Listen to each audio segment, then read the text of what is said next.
Radhe Radhe friends. ओम गम गणपते नमः। ओम नमो भगवते वासुदेवाय। गजेंद्र मोक्ष स्तोत्र। गजेंद्र मोक्ष स्तोत्र का कर्ज और पितृदोष से मुक्त होने के लिए प्रतिदिन इसका अवश्य पाठ करें या सुनें। गजेंद्र द्वारा स्तुति। क्षीर सागर के मध्य में मरकत मणियों से सुशोभित त्रिकुट पर्वत था। उस पर वरुण देव का ऋतुमान नाम का एक सुंदर उद्यान था, जिसमें देवांगनाएं क्रीड़ा करती रहती थीं। उद्यान में सुनहले कमलों वाला एक सरोवर था। उसमें ग्रीष्म संतप्त गजराज अपनी प्रियाओं के साथ जल क्रीड़ा कर रहा था। अचानक एक बलवान ग्राह ने उसका पैर पकड़ लिया और वह जल में उसे खींचने लगा। गजराज और उसकी प्रिया हथनियों का रक्षा प्रयत्न जब सर्वथा विफल हो गया तो गजेंद्र ने असहाय भाव से संपूर्ण विश्व के एकमात्र आश्रय भगवान की इस प्रकार से स्तुति की, जो जगत के मूल कारण है और सबके हृदय में पुरुष के रूप में विराजमान है एवं समस्त जगत के एकमात्र स्वामी हैं, जिनके कारण इस संसार में चेतनता का विस्तार होता है। उन भगवान को मैं नमस्कार करता हूँ, प्रेम से उनका ध्यान करता हूँ। यह संसार उन्हीं में स्थित है, उन्हीं की सत्ता से प्रतीत हो रहा है। वे ही इसमें व्याप्त हो रहे हैं और स्वयं वे ही इसके रूप में प्रकट हो रहे हैं। यह सब होने पर भी वे इस संसार और इसके कारण प्रकृति से सर्वथा परे हैं। उन स्वयं प्रकाश स्वयं सिद्ध सत्तात्मक भगवान की मैं शरण ग्रहण करता हूँ। यह विश्व प्रपंच उन्हीं की माया से उनमें अध्यस्त है। यह कभी प्रतीत होता है तो कभी नहीं, परंतु उनकी दृष्टि ज्यों की त्यों एक सी ही रहती है। वे इसके साक्षी हैं और उन दोनों को ही देखते रहते हैं। वे सबके मूल हैं और अपने मूल भी वही हैं, कोई दूसरा उनका कारण नहीं है। वे ही समस्त कार्य और कारणों से अतीत प्रभु मेरी रक्षा करें। प्रलय के समय लोकपाल और इन सब के कारण संपूर्ण रूप से नष्ट हो जाते हैं। उस समय केवल अत्यंत घना और गहरा अंधकार ही अंधकार रहता है, परंतु अनंत परमात्मा उससे सर्वथा परे विराजमान रहते हैं। वे ही प्रभु मेरी रक्षा करें। उनकी लीलाओं का रहस्य जानना बहुत ही कठिन है। वे नट की भांति अनेकों वेश धारण करते हैं। उनके वास्तविक स्वरूप को न तो देवता जानते हैं और न ऋषि ही। फिर दूसरा ऐसा कौन प्राणी है जो वहां तक जा सके और उसका वर्णन कर सके। वे प्रभु मेरी रक्षा करें, जिनके परम मंगलमय स्वरूप का दर्शन करने के लिए महात्मा गण संसार की समस्त आसक्तियों का परित्याग कर देते हैं और वन में जाकर अखंड भाव से ब्रह्मचर्य आदि अलौकिक व्रतों का पालन करते हैं तथा अपने आत्मा को सबके हृदय में विराजमान देखकर स्वाभाविक ही सबकी भलाई करते हैं। वे ही मनुष्यों के सर्वस्व भगवान मेरे सहायक हैं। वे ही मेरी गति हैं, न उनके जन्म कर्म है और न नाम रूप। फिर उनके संबंध में गुण और दोष की तो कल्पना ही कैसे की जा सकती है। फिर भी विश्व की सृष्टि और संहार करने के लिए समय समय पर वे उन्हें अपनी माया से स्वीकार करते हैं। उन्हीं अनंत शक्तिमान सब ऐश्वर्यमय परम ब्रह्म परमात्मा को मैं नमस्कार करता हूँ। वे अरूप होने पर भी बहुरूप हैं। उनके कर्म अत्यंत आश्चर्यमय हैं। मैं उनके चरणों में नमस्कार करता हूँ। स्वयं प्रकाश सबके साक्षी परमात्मा को मैं नमस्कार करता हूँ, जो मन वाणी और चित्त से अत्यंत दूर हैं। उन परमात्मा को मैं नमस्कार करता हूँ।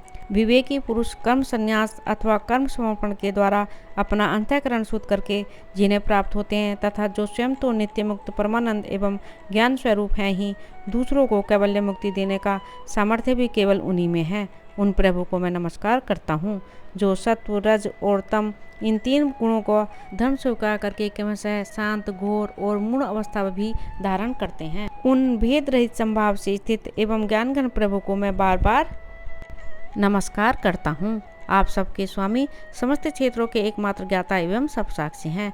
आपको मैं नमस्कार करता हूँ। आप स्वयं ही अपने कारण हैं। पुरुष और मूल प्रकृति के रूप में भी आप ही हैं। आपको मेरा बार बार नमस्कार। आप समस्त इंद्रिय और उनके विषयों के दृष्टा हैं, समस्त प्रतीतियों के आधार हैं। अहंकार आदि छाया रूप असत वस्तुओं के द्वारा आपका ही अस्तित्व प्रकट होता है। समस्त वस्तुओं की सत्ता के रूप में भी केवल आप ही भास रहे हैं। मैं आपको नमस्कार करता हूँ। आप सबके मूल कारण हैं। आपका कोई कारण नहीं है तथा कारण होने पर भी आप में विकार या परिणाम नहीं होता, इसलिए आप अनोखे कारण हैं। आपको मेरा बार बार नमस्कार। जैसे समस्त नदी झरने आदि का परम आश्रय समुद्र है, वैसे ही आप समस्त वेद और शास्त्रों के परम तात्पर्य हैं। और आप मोक्ष स्वरूप हैं और समस्त संत आपकी ही शरण ग्रहण करते हैं, अतः आपको मैं नमस्कार करता हूँ। जैसे यज्ञ के काष्ठ अग्नि में अग्नि गुप्त रहती है, वैसे ही आपने अपने ज्ञान को गुणों की माया से ढक रखा है। गुणों में क्षोभ होने पर उनके द्वारा विविध प्रकार की सृष्टि रचना का आप संकल्प करते हैं। जो लोग कर्म संन्यास अथवा कर्म समर्पण के द्वारा आत्म तत्व की भावना करके वेद शास्त्रों से ऊपर उठ जाते हैं, उनके आत्मा के रूप में आप स्वयं ही प्रकाशित हो जाते हैं। आपको मैं नमस्कार करता हूँ। जैसे कोई दयालु पुरुष फंदे में पड़े हुए पशु का बंधन काट दें, वैसे ही आप मेरे जैसे शरणागतों की फांसी काट देते हैं।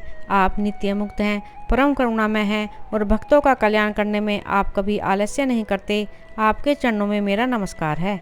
समस्त प्राणियों के हृदय में अपने अंश के द्वारा अंतरात्मा के रूप में आप उपलब्ध होते रहते हैं। आप सब ऐश्वर्यपूर्ण एवं अनंत हैं। आपको मैं नमस्कार करता हूँ। जो लोग शरीर, पुत्र, गुरुजन, गृह, संपत्ति और स्वजनों में आसक्त हैं, उन्हें आपकी प्राप्ति अत्यंत कठिन है, क्योंकि आप स्वयं गुणों की आसक्ति से रहित हैं। जीवन मुक्त पुरुष अपने हृदय में आपका निरंतर चिंतन करते रहते हैं। उन सर्व ऐश्वर्यपूर्ण ज्ञान स्वरूप भगवान को मैं नमस्कार करता हूँ। धर्म, अर्थ, काम और मोक्ष की कामना से मनुष्य उन्हीं का भजन करके अपनी अभिष्ट वस्तु प्राप्त कर लेते हैं। इतना ही नहीं, वे उनको सभी प्रकार का सुख देते हैं और अपने ही जैसा अविनाशी पार्षद शरीर भी देते हैं। वे ही परम दयालु प्रभु मेरा उद्धार करें। जिनके अनन्य प्रेमी भक्तजन उन्हीं की शरण में रहते हुए उनसे किसी भी वस्तु की, यहाँ तक कि मोक्ष की भी अभिलाषा नहीं करते, केवल उनकी परम दिव्य मंगलमयी लीलाओं का गान करते हुए आनंद के समुद्र में निमग्न रहते हैं। जो अविनाशी, सर्वशक्तिमान, अव्यक्त, इंद्रियातीत और अत्यंत सूक्ष्म हैं, जो अत्यंत निकट रहने पर भी बहुत दूर जान पड़ते हैं, जो आध्यात्मिक योग अर्थात ज्ञान योग या भक्ति योग के द्वारा प्राप्त होते हैं, उन्हीं आदि पुरुष अनंत एवं परिपूर्ण परब्रह्म परमात्मा की मैं स्तुति करता हूँ। जिनकी अत्यंत छोटी कला से अनेकों नाम रूप के भेदभाव से युक्त ब्रह्मादि देवता, वेद और चराचर लोगों की सृष्टि हुई है।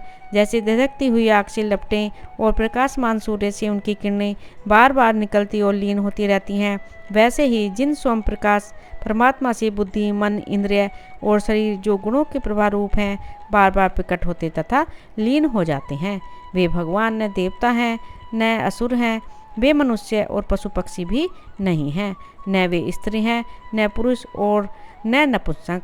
वे कोई साधारण या असाधारण प्राणी भी नहीं हैं, न वे गुण हैं और न कर्म, न कार्य हैं और न तो कारण ही। सबका निषेध हो जाने पर जो कुछ बच रहता है वही उनका स्वरूप है, तथा वे ही सब कुछ हैं। वे ही परमात्मा मेरे उद्धार के लिए प्रकट हों। मैं जीना नहीं चाहता। यह हाथी की योनि बाहर और भीतर सब ओर से अज्ञान रूप आवरण के द्वारा ढकी हुई है, इसको रखकर करना ही क्या है। मैं तो आत्म प्रकाश को ढकने वाले उस अज्ञान रूप आवरण से छूटना चाहता हूँ, जो कालक्रम से अपने आप नहीं छूट सकता, जो केवल भगवत कृपा अथवा तत्व ज्ञान के द्वारा ही नष्ट होता है। इसलिए मैं उन परम ब्रह्म परमात्मा की शरण में हूँ, जो विश्व रहित होने पर भी विश्व के रचयिता और विश्व स्वरूप हैं। साथ ही जो विश्व की अंतरात्मा के रूप में विश्व सामग्री से क्रीड़ा भी करते रहते हैं, उन अजन्मा परम पद स्वरूप ब्रह्मा को मैं नमस्कार करता हूँ। योगी लोग योग के द्वारा कम कम वासना और कम फल को भस्म करके अपने योग शुद्ध हृदय में जिन योगेश्वर भगवान का साक्षात्कार करते हैं, उन प्रभु को मैं नमस्कार करता हूँ। प्रभु, आपकी तीन शक्तियाँ सत्व, रज और तम के राग आदि वेग ऐसा ही हैं। समस्त इंद्रियों और मन के विषयों के रूप में भी आप ही प्रतीत हो रहे हैं। इसलिए जिनकी इंद्रियां बस में नहीं हैं, वे तो आपकी प्राप्ति का मार्ग भी नहीं पा सकते। आपकी शक्ति अनंत है। आप शरणागत वत्सल हैं। आपको मैं बार बार नमस्कार करता हूँ। आपकी माया अहम बुद्धि के आत्मा का स्वरूप ढक गया है, इसी से यह जीव अपने स्वरूप को नहीं जान पाता। आपकी महिमा अपार है। उन सर्वशक्तिमान एवं माधुर्य नदी भगवान की मैं शरण में हूँ। राधे राधे। ओम नमो भगवते वासुदेवाय। मेरे इस चैनल को ज़्यादा से ज़्यादा सब्सक्राइब करें, लाइक करें और शेयर करें।